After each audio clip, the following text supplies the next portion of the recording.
Fillimisht ai që s'është falë, fillon të falet, e kupton se çka i paska mungu, se çfarë prehje edhe gjallënie shpirtërore i ofron namazi njeriu, sa pas kam qenë i mangët derisa nuk e kam njoft këtë lidhje të mirëfillt me Allahun fuqiplot. Sigur se them shpesh edhe për namazin si lidhja më interesante, më sublime, më vitale mes robit edhe Zotit, kur e shikon dikush prej jashtë namazit, thotë se është e mundur tan jetën, në çdo ditë vitit të jetës të falim 5 herë në ditë, edhe atë në kohë të ndryshme. S'kemi mundësi të bëjmë të gjitha namazet bashkë të falim në një orë të ditës ose të natës. Edhe kjo mundet me tingëllu si një ngarkesë e rëndë.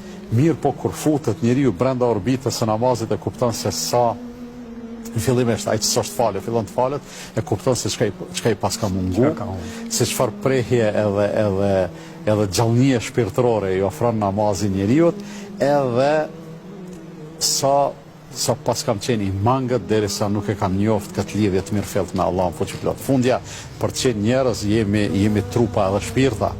Nëse jemi vetëm trup, atëherë cili është dallimi mes neve dhe krijesave tjera, ose nëse ngelim vetëm trup dhe pa shpirt, atëherë do të quhemi kufom, xhenaze e të ngjashme. Madje as emrin nuk na e përmendin më. Lemot na quajnë njeri. Pse?